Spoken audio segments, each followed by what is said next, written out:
Welcome students to our course BGP001, that is Introduction to Peace and Conflict Management, and now we will start covering our block number 4, that is on contemporary peace initiatives. In this block 4 we will be having 4 units, that is unit number 13, 14, 15 and 16. So unit number 3 will be having detailed discussion on land reforms and other development measures. In unit 14, inter-religious dialogue will be covered. In unit number 15, dialogue among parties in conflict, those parties which are involved in conflict and which kind of dialogue should be initiated. These things will be considered in unit number 15.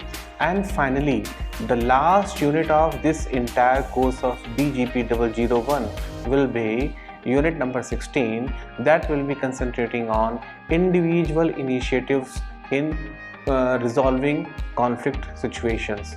And who are those who will be covered in this individual initiative? They will be Vinoba Bhave, then Jayaprakash Narayan, and then Dr. Martin Luther King. So with this 13, 14, 15, 16, the block number 4 will be covered. So let us start with unit number 13. So unit number 13 is land reforms and other development measures. So what you are going to understand in this unit? You are going to understand in this unit about meanings of terms non-fulfillment of basic needs and structural violence. What are the different importance of human security as a strategy towards conflict resolution and peace building? What are different methods for land reforms as an important strategy towards reducing inequalities and conflicts also? And finally, you will be able to know about other development measures which are important for building a peaceful society. So these are the broad points that you are going to understand in the coverage of the unit number 13. So first let us see what is deprivation and conflict. What is conflict? So root cause of conflict is basically a kind of sense of deprivation felt and a kind of situation or feeling that you are not being accepted in the society with dignity. So when in a society basic needs of the individuals are not met and they are out of reach of the individuals, particularly groups, then this creates a kind of frustration and it leads to finally violence. So if there is no violence, the difference between rich and poor, haves and have-nots, sense of deprivation, social resources always contain conflict, endangering situations. Even though if violence is not observed, still because of having differences between rich and poor, those having haves and have-nots, or any kind of sense of deprivation or having deprivation of because of social resources, not equal distribution of social resources, all those considered towards conflict endangering situations. It means situation is in apparent peace, but it is not a positive peace. So these all kind of situations lead to having conflict situations. The primary source of human behavior is always for satisfaction of human needs.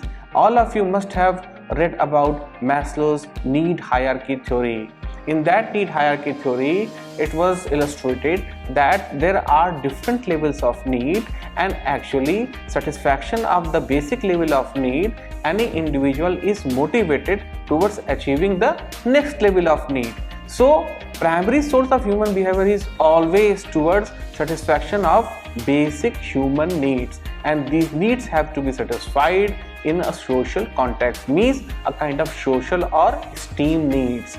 If the universal needs are not met in an accepted way that is designated in a particular society, then individuals and communities in the states resort to violence. For what? For meeting those unmet needs. So existence of need and its meeting by a socially accepted way is an essential component for overcoming the violence. Let us see the definition of right. What he says about the positive peace is that the positive peace is the condition of a community in which order and justice prevail internally among its members and externally in relation with other communities. So for existence of positive peace, there should has to be existence of internal peace among its members as well as external relations with other communities. So order and justice within the community and its relations with the external communities are essential component for having positive peace. After this understanding, let us try to understand what is structural violence. So if someone asks you what is structural violence, so you can say that structural violence are nothing but a kind of acts that may apparently not harm the individuals but hurt them physically as well as psychologically.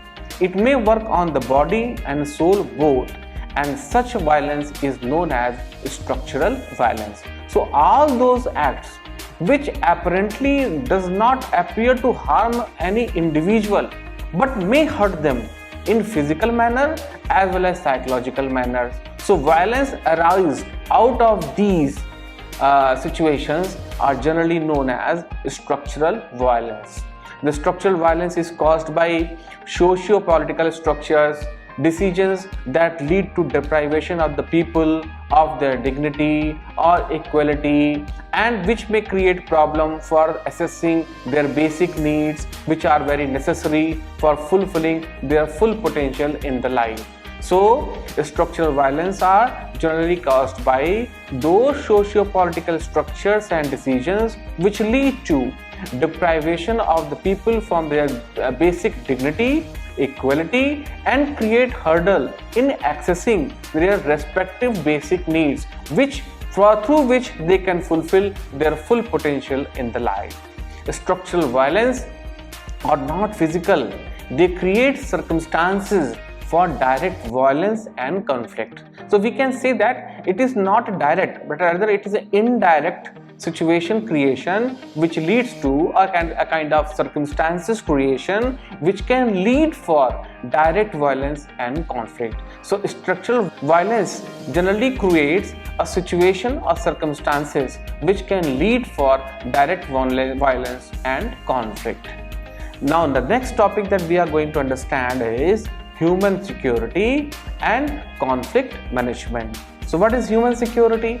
So human security can be understood with the notion of the peace, which is linked with the reasonable standard of living and recognition of identity and worth of human being. So when we are going to discuss about the human security, we need to understand that existence of peace is always linked with reasonable standard of living and recognition of identity and dignity, worth of a human being. This has come to known as notion of human security. So human security can be understood with the existence of notion of peace, which can create a reasonable standard of living for recognition of identity, which leads for the human being. There is a very different kind of security leading for the human security aspect, which was given by Dr. Mehboob-ul-Haq. In his definition, he has considered scope of human security including threats and insecurities in 7 different areas. Dr. Mehboob-ul-Haq has developed a scope of human security which includes threats and insecurities in 7 different areas. And what are those areas? The first is economic security. What is economic security? It is regarding right to basic minimum income which the individual is getting from a productive work. After economic security, the second is food security, means basic access to basic food, whether it is a physical or it is an economic access to all the people all the time. That comes under definition of food security. After food security, we have health security.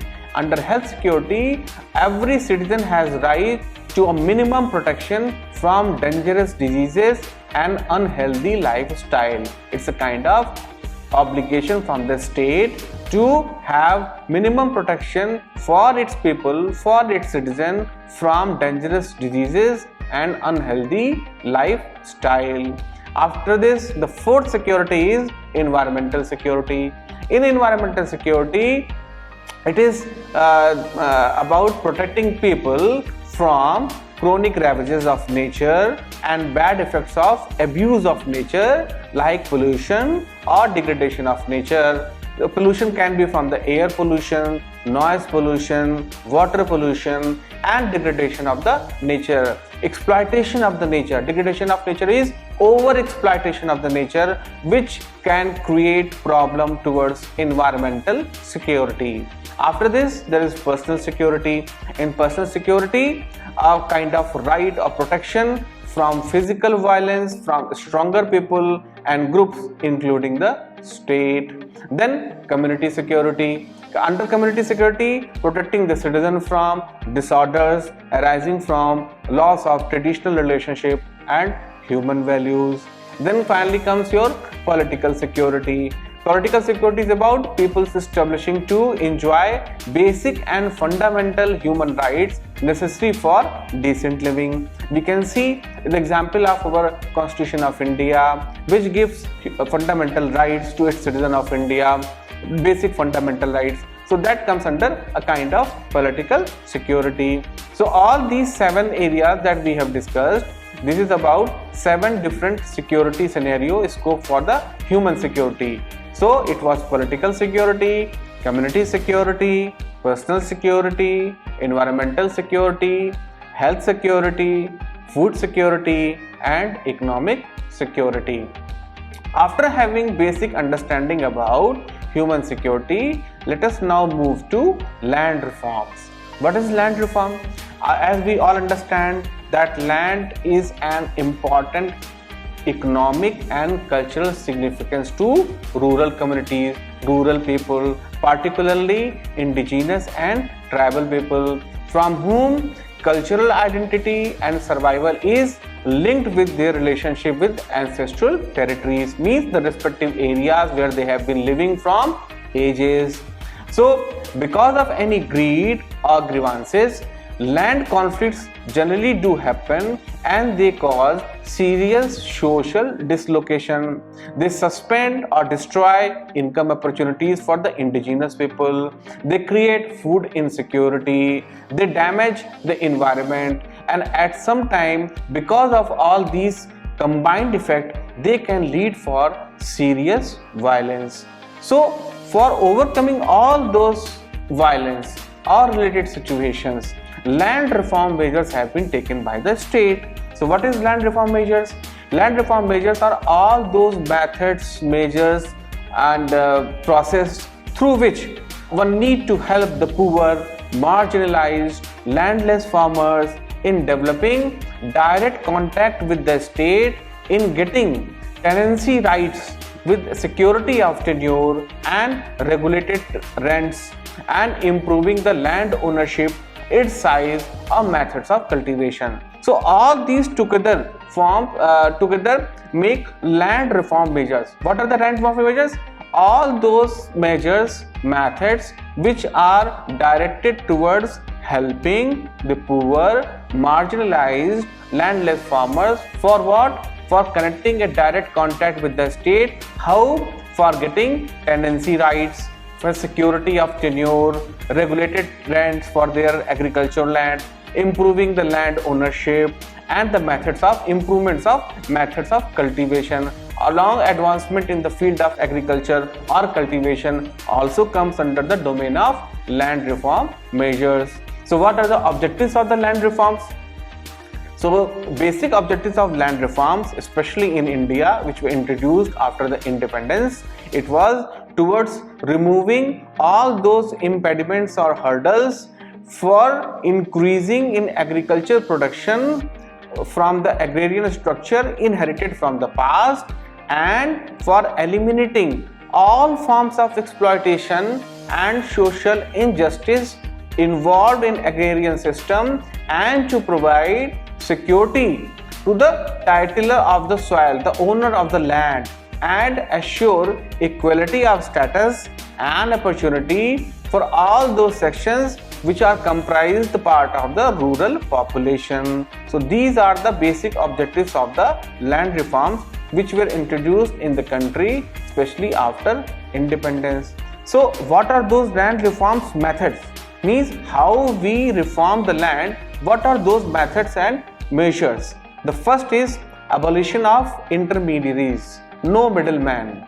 This measure refers to abolition of the system of non-cultivator collectors. Means those who are collecting but they are not cultivating, they are the middleman, and their abolition of this system comes under intermediaries. And those who are those collectors, they are collectors of the rents, owners of lands, like Jamidari system in India. So Jamidars were intermediaries between cultivators and the government. They used to collect tax from the cultivators and used to pay the government before independence. Secondly, tenancy reforms. What happens in tenancy reforms? These are the measures for the following purposes. First, regulation of rent to prevent any kind of exploitation to be felt to tenant with exorbitant rent structure.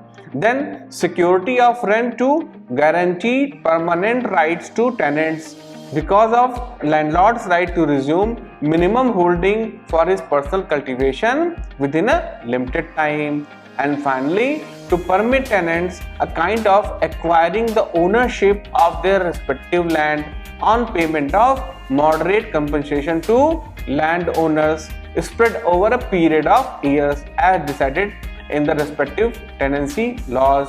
So these were some tenancy reforms. The third is reorganization of agriculture. So in land reforms measures, the first was abolition of intermediaries like Jamidari system, like cultivator collectors, those non-cultivator collectors of the rents. So this was the first one, abolition of intermediaries. And secondly was reform in the tenancy. And the finally third is reorganization of agriculture. So in this, all those technologies, measures, methods for improving agriculture production. Green revolution, you can also see an outcome of this.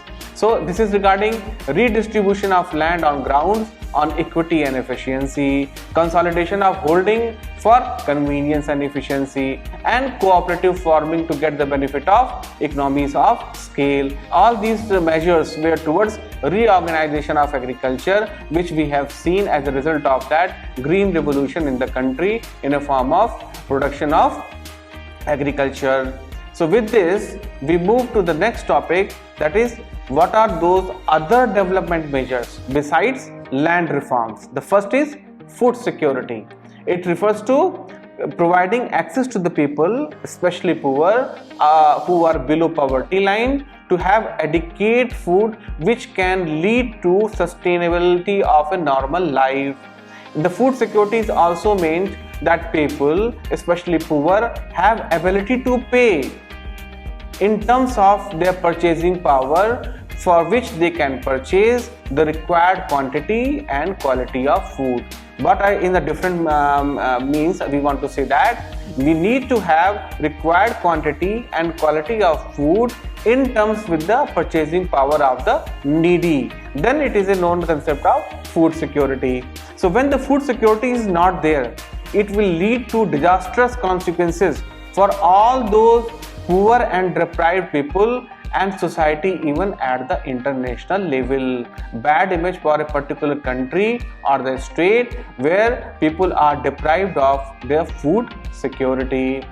In India, measures, what are those measures for the food security? Public distribution system, midday meal scheme for children, Mahatma Gandhi National Rural Employment Guarantee Act. These are all measures, acts which have been formulated to address the problem of food security. Government has also enacted National Food Security Act to guarantee availability of food to the poor.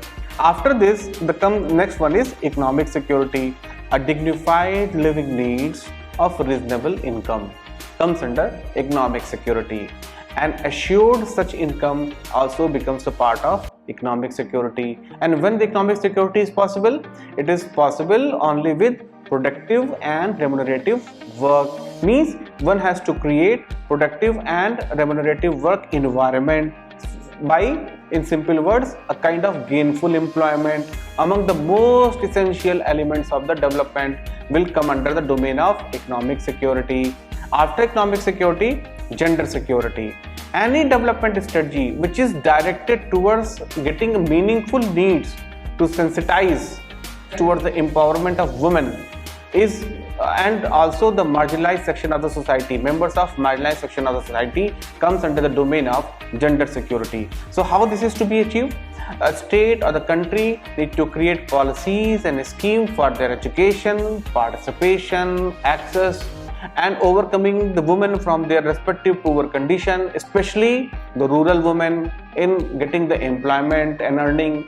Their living needs to be addressed. So gender equity is a necessary precondition for achieving peace in a positive sense for security and prosperity of our gender in a comprehensive way. This will cover the domain of gender security. What is inclusive security?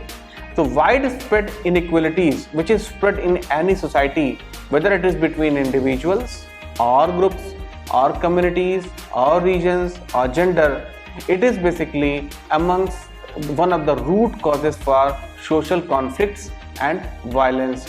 So this disparity has to be removed. How? Because of inclusive growth, providing inclusive growth, which is a growth process which yields broad-based benefit to ensure equality of opportunity for all, across gender, across religion, across region. One should ensure the equality of opportunity.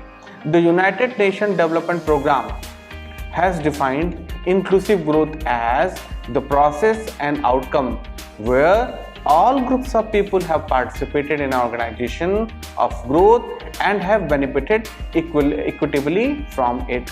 So individuals have become participant in group or organization of the activities for its growth and development, and they have got benefited from it on equal manner. This is known as inclusive growth. Inclusive growth includes all those beneficiaries and their respective sections, such as partners in growth. Inclusion of the excluded is embedded in the growth process.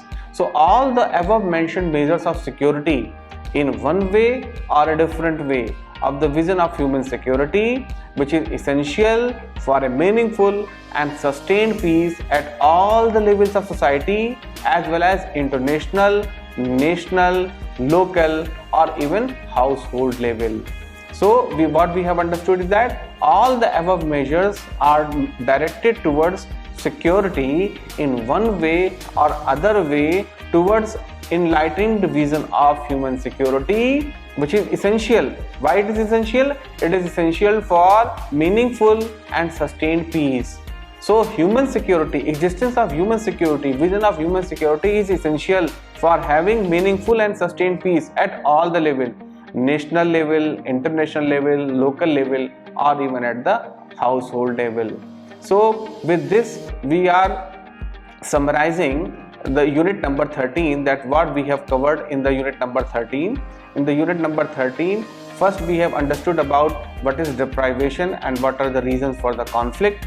After that, we have got a wonderful definition from the positive peace, which is a condition of a community in which order and justice prevail internally among its members as well as externally in its relations with the other communities. After this, we got understanding about structural violence. So structural violence is generally caused by socio-political structure and decisions that deprive people of their dignity, equality, and thereby access to basic needs which are necessary for fulfilling their full potential in the life.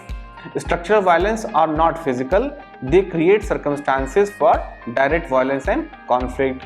Then under understanding about human security and conflict management, we got the scope of human security through 7 areas.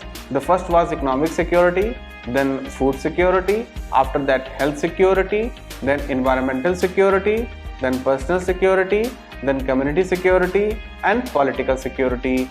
that is a fundamental human right necessary for a decent living, that comes under political security. After having understood about these all scope of the human security, we move to land reforms. So under land reforms, there are different measures for land reforms, and before we had gone for the land reform measures, we had understood about the objectives of the land reforms. The objectives of the land reforms were removing impediments to increase in agriculture production from agrarian structure inherited from the past, and secondly, eliminating all forms of exploitation and social injustice within agrarian system to provide security for the titler of the soil, assure equality of status and opportunity to all the sections of rural population.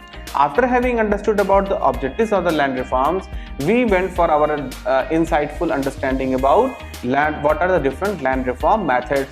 So in this we had discussed about abolition of intermediaries, like abolition of Jamindari system. The second was reform in the tenancy, the tenancy rights of the agriculture land, and finally it was towards reorganization of agriculture through redistribution of land on the grounds of equity and efficiency, consolidation of holding for convenience and efficiency, and then insistence on cooperative farming to get maximum benefit of economies of the scale. Also, we understood about other development measures such as food security, in which we have seen that measures taken by the Government of India about public distribution system, midday meal scheme for children, Mahatma Gandhi National Rural Employment Guarantee Act, all these were addressing towards food security. Then economic security, after that gender security, then we came about inclusive security. Inclusive security was widespread inequalities in any society between individuals, groups, communities, regions, gender, etc. are among the root causes of social conflict and violence. So what is inclusive growth is that it is the process and the outcome where all the groups of the people have participated in the organization of growth and have benefited equally from that. So inclusive growth includes all sections as beneficiaries as well as the partners in growth, inclusion of the excluded one also embedded in the growth process. So with this, our understanding about different scope of the human security and other development measures, land reform methods, what are the basic understanding about land reforms, their objectives, what are different methodologies for the land reform. This is all we have understood in the unit number 13, and with this our unit number 13 scope is over, and now in the next lecture we will go for unit number 14, which will be dealing with inter-religious dialogue. Thank you. Till the time, bye bye, and we meet in the next unit 14.